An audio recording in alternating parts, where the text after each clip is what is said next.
Si tu ne connais pas encore l'Église des disciples de Christ du Gabon, je t'invite à aimer et à t'abonner sur notre page Facebook Église EDC et d'activer la cloche de notification, afin de suivre nos différentes activités. Merci et que Dieu te bénisse abondamment. Nous allons lire un chapitre dont nous allons le décortiquer tous ensemble. Dieu fait tout à son temps.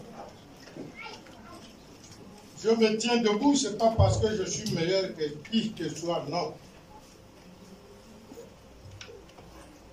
Et il a fait grâce. Quelqu'un d'autre pourra être ici. La fois dernière, papa Alexis disait que lui, avant, il était timide, il ne parlait pas. Aujourd'hui, il prêche. Aujourd'hui, il est devenu pasteur. Eh bien, nous allons prendre nos Bibles, nous allons lire le livre de Psaume au chapitre 38, verset 1 jusqu'à la fin.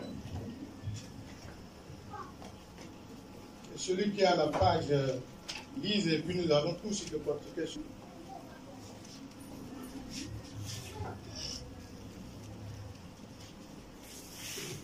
Psaume 48, à partir du premier verset. Psaume de David, pour souvenir. Éternel, ne me punis pas dans ta colère, et ne me châtie pas dans ta fureur. Car tes flèches m'ont atteint, et ta main s'est appesantie sur moi.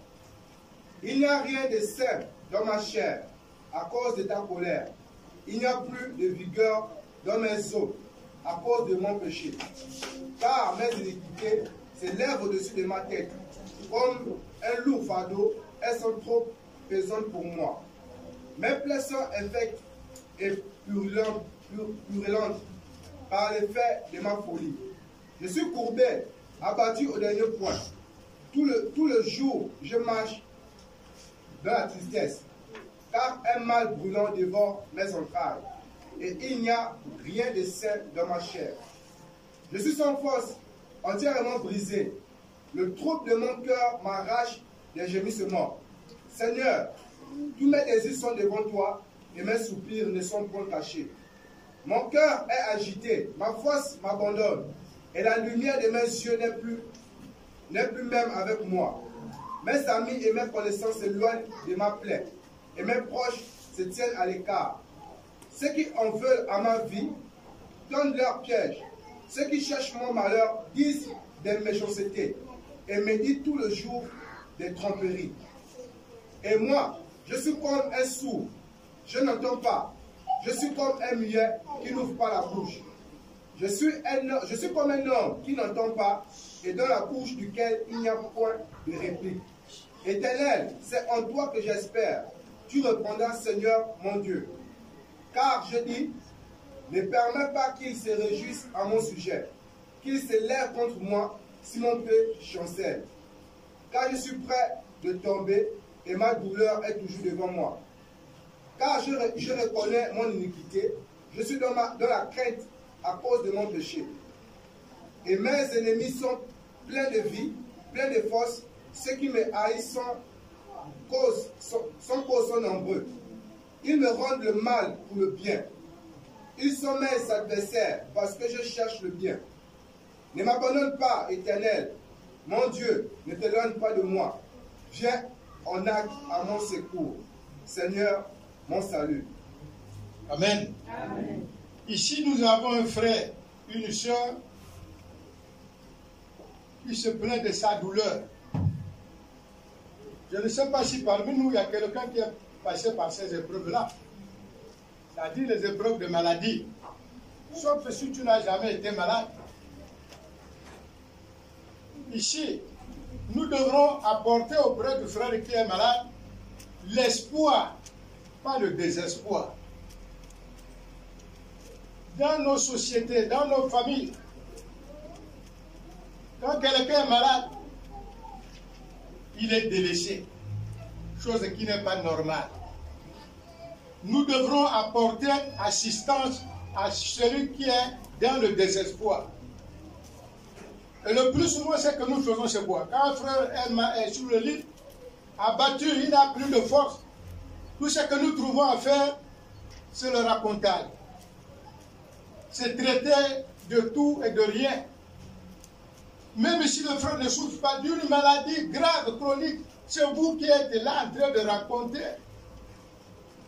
C'est ce qui n'est pas du tout bon. Nous devrons apporter assistance, nous devrons apporter l'espoir à celui qui est dans le désespoir. Alléluia. Quand le frère dit que là, les eaux ne répondent plus, ses yeux ne voient plus, ce n'est pas qu'il n'a pas les os dans son corps. Ce n'est pas parce qu'il n'a plus les yeux, non, mais il est abattu par la maladie. Il est abattu par la maladie. Malgré tout ce que vous racontez, lui il écoute, mais il n'a plus la possibilité de vous répondre. Il n'a pas ce courage-là, il n'a pas cette force. C'est pourquoi ici, quand nous allons à l'hôpital, quand nous allons dans nos maisons rendre visite à un frère, une soeur, ce que nous devrons l'apporter, c'est la parole de vie et non la parole de mort. Alléluia. Quand nous arrivons, nous nous regardons au coin de l'œil. C'est une façon de le clouer. C'est une façon de l'abattre, de l'envoyer au trépas. Ce que nous cherchons à faire, c'est lui donner l'espoir. C'est lui donner la parole de vie. Un homme qui est sur le lit de l'hôpital peut trouver la guérison parce qu'il y a de l'assistance. Il y a certaines personnes qui retrouvent la guérison. Ce n'est pas parce qu'elles ont comprimé. Non. Ce n'est pas parce que les injections. Non. Rien que pour l'assistance, il peut retrouver la guérison. Alléluia. Il dit au Seigneur, tous mes désirs sont devant toi. Il n'a plus de puissance. Il n'a plus de force. Nous pouvons prendre ici un exemple d'une maman qui a ses champs. Et les champs sont devancés par les hérissons. Une maman vient te voir pour que tu lui portes au moins un soutien, un conseil. Et ce que tu trouves à le dire, ce que tu dois faire, c'est d'apporter un soutien, c'est d'apporter la parole de vie. Propose-lui. Est-ce que dans ta famille, il y a quelqu'un, par exemple, qui sait faire les pièges? Faire les pièges autour de la plantation, tout ça, c'est une façon de l'amener au moins à l'espoir. Ou, si vous avez des vieilles tôles, prenez les tôles, entourez la plantation pour que les hérissons ne vont plus manger dans ta plantation. Or, si tu lui dis d'abandonner, est-ce que si en ce terrain, tu es capable de débrousser un champ et le confier? Pas du tout. Alléluia.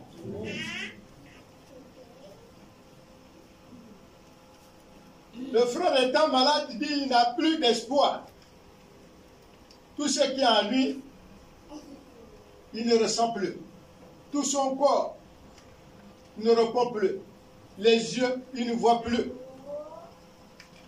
Il a les yeux, mais il n'arrive plus à voir parce que la visibilité est maintenant nulle. Il regrette. Il demande au Seigneur de venir à son secours. Et quand quelqu'un est malade, même au sein de ta maison, on va t'abandonner. On va t'abandonner. Ici, il a une plaie, il a une blessure qui pourrissait, qui dégageait, mais qui peut encore être à ses côtés. Même à ceux-là qu'il a aidé hier, à ceux-là qu'il a donné peut-être le travail hier, ne le reconnaissent plus. Pourquoi? Parce qu'il est dans un état critique. Il est dans un état de maladie. Il n'a plus de parents. Ce matin, il y a un frère qui a pris un exemple, surtout pour nous les retraités. Hier, tu as travaillé. Quand tu as travaillé, tu as aidé un cousin, tu as aidé une cousine, tu as aidé un frère. Mais après le travail, tu es retraité. C'est ce frère, ce cousin que tu as aidé hier, qui aujourd'hui ne te regarde plus. Pourquoi? Parce que tu n'as pris le moyen, mais il oublie que s'il est devenu ce qu'il est aujourd'hui, c'est grâce à toi. Alléluia. Amen. Dans nos assemblées, la fois dernière, un frère disait, hier, j'étais comme toi. Demain, tu seras comme moi. Amen. Hier, j'étais comme toi. Demain, tu seras comme moi. Hier, j'ai travaillé, j'avais un salaire, comme tu le gagnes aujourd'hui. Je ne sais pas si toi, tu vas être comme moi parce que les temps actuels ne sont pas favorables. Il y a des ceux-là, après plus de combien d'années de travail, n'arrivent pas à gagner la retraite. Mais moi, aujourd'hui, Dieu m'a fait grâce. C'est l'État qui me doit. Moi, je ne dois pas l'État. Toi, hier, je t'ai aidé. Aujourd'hui, tu travailles, tu ne me vois plus. Est-ce que tu es sûr que tu vas gagner ta retraite? Bonne interrogation. Hier, le corona arrivait à balayer pas plus. C'est Dieu qui connaît le lendemain. Aujourd'hui, tu m'abandonnes, tu m'évites. Parce que je suis à retraité, je ne suis plus comme j'étais. Mais si Dieu fait grâce, tu vas peut-être passer par ces étapes. Mais si Dieu décide autrement, tu ne risqueras même de ne pas gagner la retraite. Amen. Donc quand l'autre est dans le désespoir, que ce soit la maladie, que ce soit le mariage, que ce soit les champs, dans nos sociétés, il faut nous porter assistance. Il faut nous porter assistance. Pourquoi? Parce que avec votre assistance, il peut encore espérer. Alléluia. Beaucoup cherchent la mort des autres. Beaucoup racontent ce qu'ils n'ont même pas vécu. Tu n'as pas été à la source d'un problème, mais quand tu vas raconter, c'est comme si tu étais là, c'est comme si tu avais vécu les faits. Alors il faut changer les mentalités, il faut donner espoir à la vie d'un frère, à la vie d'une sœur. Le frère a perdu son mariage, mais il ne faut pas venir l'enfoncer. Il faut plutôt le réconforter. Il faut plutôt lui donner espoir. Pour qu'aujourd'hui ça s'est passé ici, demain ça peut être meilleur. Amen. Demain ça peut être meilleur. Nous devrons faire attention avec ce que nous rapportons. Le lendemain ne nous appartient pas. Le lendemain ne nous appartient pas. Quand tu travailles, ne te moque pas de celui qui n'a pas encore eu le travail. Au contraire, tu dois donner l'espoir. C'est comme nos enfants ici qui vont à l'école ou qui vont passer un examen quelconque. S'il a échoué aujourd'hui, demain Dieu peut faire grâce pour qu'il trouve la solution à ce problème, pour qu'il gagne cet examen. S'il a échoué, ce n'est pas la peine de se moquer du frère, ce n'est pas la peine de se moquer de la soeur. Tu dois l'encourager, tu dois lui dire non. Aujourd'hui ça n'a pas été, demain ça peut être. Aujourd'hui ça n'a pas été, demain c'est un jour. Ou l'année prochaine, Dieu va tout faire pour que tu réussisses. Alléluia. Le Seigneur dit, confie-toi à l'Éternel. Le reste, il le fera. Ce n'est pas le fait qu'un frère se moque de toi. Ce n'est pas le fait qu'un frère va raconter n'importe quoi que tu vas te laisser emporter. C'est Dieu qui connaît. C'est Dieu qui a la solution de tout ce que nous faisons. Or, il faut savoir donner espoir aux frères, à la sœur qui a perdu peut-être l'emploi. Il a perdu l'emploi, ne te moque pas de lui. Donne-lui encore l'espoir. Il faut donner la parole de vie, la parole d'espoir, pour qu'il croie. Si on ne t'a pas donné le travail aujourd'hui, demain on peut te le donner. Si tu n'as pas gagné le mariage aujourd'hui, demain tu peux le gagner. Nous bénissons le Seigneur parce qu'il a fait grâce. Quand papa Boumessieri ici dit hier, il se lavait. Il ne savait pas ce que Dieu a fait. Mais je vous assure, nous tous là, nous sommes passés par là. Ce ne sont même pas des choses à dire. C'était dur, c'était pénible. Aujourd'hui, je me tiens devant l'Assemblée, mais d'autres se posent la question de savoir si réellement c'est moi qui suis là. Certains de ma famille ou de mon village, ou ceux qui ont travaillé avec moi, si aujourd'hui ils me croisent, ils vont se poser des questions.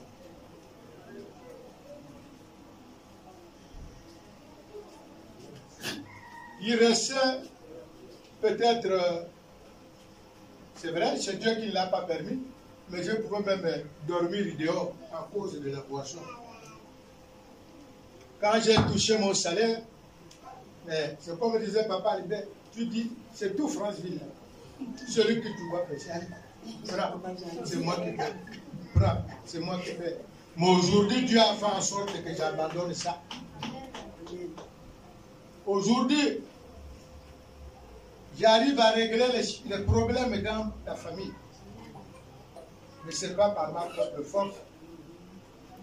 Ce n'est pas par mon intelligence. C'est Dieu. C'est Dieu seul qui connaît. C'est Dieu qui connaît là où il nous a ramassés. Surtout moi là, il connaît là où il m'a ramassé. Je n'étais même pas prêt à me marier. Je ne savais même pas ce qu'on appelait mariage.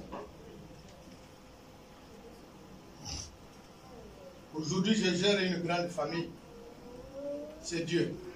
Ce que nous devrons apporter à l'autre, c'est l'assistance. C'est dire, ah frère, ne te décourage pas. Ne te laisse pas emporter par les émotions. Ça va aller. Est-ce qu'il y a une maladie qui ne tue pas? Toutes les maladies tuent. Oh, lui là-bas, c'est le sida. Est-ce que là, il va encore... Non. La façon dont je l'ai vu, mais tu es qui? Tu es Jésus. C'est le Seigneur qui connaît à quel moment il peut t'arracher le souffle de vie. Ce n'est pas les critiques, ce n'est pas le racontage. L'autre est sur le lit, il est abattu. Mais il a besoin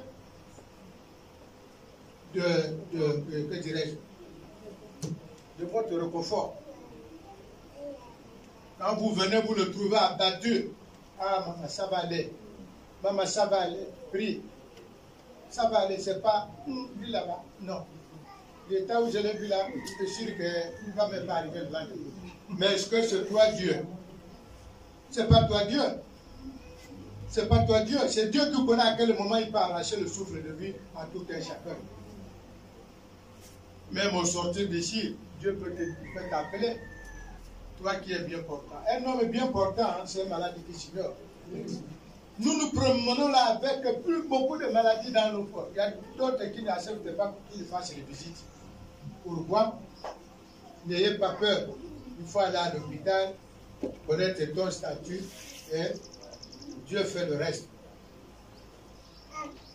Je ne sais pas si parmi nous, il y a quelqu'un qui peut dire ici dans la salle qui n'a jamais perdu un membre de sa famille. Mais c'est douloureux, c'est pénible. Il faut avoir les gens à tes côtés pour te dire, ah papa, c'est arrivé, c'est Dieu qui connaît. Mais si tu es seul, si tu gères seul cette situation, ah, tu n'as pas assez de chance. Tu n'as pas assez de chance. Moi, personnellement, aujourd'hui, je dis, j'ai ma famille. Ma famille, c'est qui? C'est vous, l'Église. Dans le ventre de ma grand-mère ou de ma mère, il n'y a plus personne. Je suis resté seul. Mais c'est Dieu qui connaît. Et quand j'ai des situations, je vois l'Église. Vous n'allez pas voir Dieu en personne venir te dire aujourd'hui, voilà, c'est moi Dieu, je t'apporte ceci. Aujourd'hui, c'est moi Dieu, je t'appelle avec ce remède. Non, c'est vous, l'Église. Et l'Église, c'est qui? L'Église, c'est toi, ma soeur. L'Église, c'est toi, mon frère. Alléluia. Pour certains parmi vous connaissez mon épouse. Aujourd'hui, il est du côté de Libreville parce qu'il y a des situations. Mais je sais qui me porte assistance, c'est bien vous. C'est ce que nous devrons normalement faire quand l'autre est dans une situation grave. Quand il n'a pas d'espoir, amenez-lui cet espoir-là. Nous ne sommes pas là pour nous causer du tort.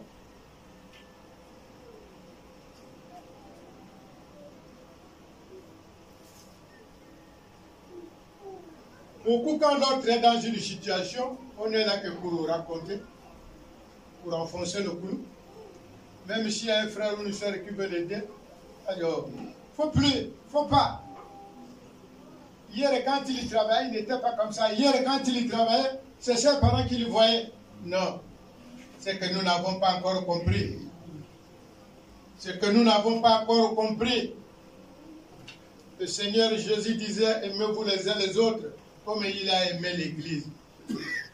Aime ton frère, aime ta soeur, quelle que soit la situation.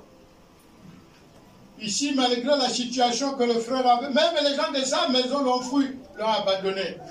Et c'est ce qui se passe dans nos maisons, dans nos sociétés. Quand tu appelles, tu es peut-être couché dans la chambre, même ton propre fils. Ah, amène-moi de l'eau. Tu appelles là, il ne répond pas. Deux fois, il sort.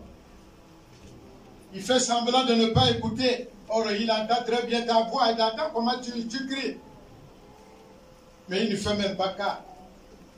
Pourtant, hier, tu t'es occupé de lui. Hier, tu as un peu plus que lui. Il se pourrait même que la situation dont tu traverses, c'est à cause de ces hommes-là. C'est à cause de celui que tu as aidé hier. C'est à cause de la soeur que tu as envoyée à l'école hier. Mais il oublie les bienfaits. Je ne vous demande pas ici d'aller réclamer ce que vous avez fait hier auprès d'un frère ou d'une soeur. Non. Non. Laissez Dieu faire. Laissez Dieu faire. Et pour ceux qui prennent note, ici, comment surmonter la déception? Comment faut-il faire pour monter la déception? Il y a certains qui ont perdu le mariage, comme je disais. Mais il ne faut pas te moquer du frère ou de la soeur qui a perdu ce mariage-là. Tu ne sais pas les conditions dans lesquelles il vivait. Tu ne sais pas les conditions pour lesquelles il est parti. Il n'y a que Dieu qui connaît. Mais si Dieu aujourd'hui n'a pas permis que tu sois là, demain tu peux gagner encore un autre mari ou une autre femme. C'est Dieu qui connaît pourquoi. Dieu ne peut pas te laisser vivre des situations compliquées. Il y a d'autres qui se marient par intérêt. Parce que le frère là a beaucoup d'argent, il a beaucoup de voitures, il a beaucoup de maisons. Je vais aller profiter. Non, ça c'est pas le mariage. Comme disait Papa Albert tout dernièrement, que tu es allé là te marier avec les biens, pas avec cette personne. Amen. Oui, beaucoup de nos sœurs ont quitté le mariage aujourd'hui parce que quand l'œil voit, il se dit que là c'est bon. Mais arrivé là-bas, puisqu'on t'a jamais là-bas, pourquoi tu fuis encore? Pourquoi tu fuis? Hier, quand tu voyais ce qui s'est passé, dehors, tu dis, ah oui, là, lui là, il faut que je sois là. Il faut que je... Mais tu ne sais pas ce qui se passe dans ces maisons. Et ce que nous devrons faire, c'est de dire, ah frère, et soeur, c'est vrai, hier tu as été emporté peut-être pour le bien, mais mets ton cœur en Jésus. Mets ton cœur en Jésus. Jésus va t'aider. Ne poussez pas l'autre de dire non, reste là, parce que tu vois les maisons, l'argent. Et ceux qui fuient les maisons, ils ont construit les maisons, mais ils ne dorment plus dans ces maisons-là. Pour quelle raison? Et si la sœur a fui, il se pourrait que c'est à cause des choses qu'il a rencontrées. Hier, quand elle était dehors, elle ne voyait pas cela. Mais étant dans le milieu, elle a découvert. Si elle a changé, console seulement la sœur. Dit à la sœur, ah, c'est le plus ça. C'est pas un problème. Dieu fera grâce. Une sœur a manqué l'examen, donne-lui la force, console. Donne-lui encore la parole. Qu'il y ait de l'espoir.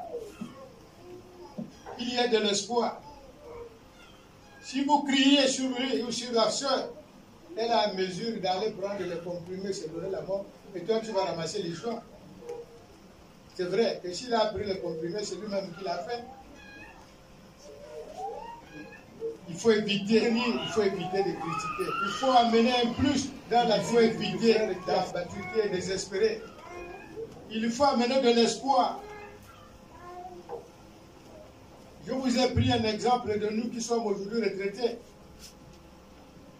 Moi j'ai gagné la retraite, mais toi, tu es sûr de l'avoir demain? Dieu peut faire en sorte qu'il t'arrête le souffle de vie. Je ne le souhaite pas. Ce n'est pas moi Dieu, mais lui il connaît. Aujourd'hui tu quittes de France, de Libreville, tu arrives ici, tu ne peux même plus me dire bonjour. Tu ne peux même plus venir voir là où je suis ou là où il y a les enfants parce que je suis retraité. Mais hier c'est moi qui ai fait de toi quelqu'un. Hier c'est moi qui t'ai envoyé à l'école. C'est pourquoi je disais, hier j'étais comme toi, demain tu seras comme moi. Mais pour être comme moi, là, il faut que Dieu soit avec toi. Pour être comme moi, c'est-à-dire avoir la retraite, il faut prier fort, parce que ce n'est pas facile. J'ai fait 35 ans dans ma vie de travail. Ce n'était pas facile. Mais j'ai dit, Dieu a fait grâce pour que je gagne cette retraite. Alléluia. Amen. Je ne suis pas plus intelligent que qui. Voici ce que Dieu a mis à cœur afin que nous puissions nous édifier les uns les autres. Apportons aux frères et à la sœur l'espoir, pas le désespoir. Dans la maladie, n'abandonnez pas. Portez-lui assistance. Portons-lui assistance. Quels que soient les temps et les circonstances. C'est Dieu qui connaît. Que Dieu vous bénisse. Qu'il bénisse la parole. Amen. Si tu ne connais pas encore l'Église des disciples de Christ du Gabon, je t'invite à aimer et à t'abonner sur notre page Facebook Église EDC et d'activer la cloche de notification, afin de suivre nos différentes activités. Merci et que Dieu te bénisse abondamment.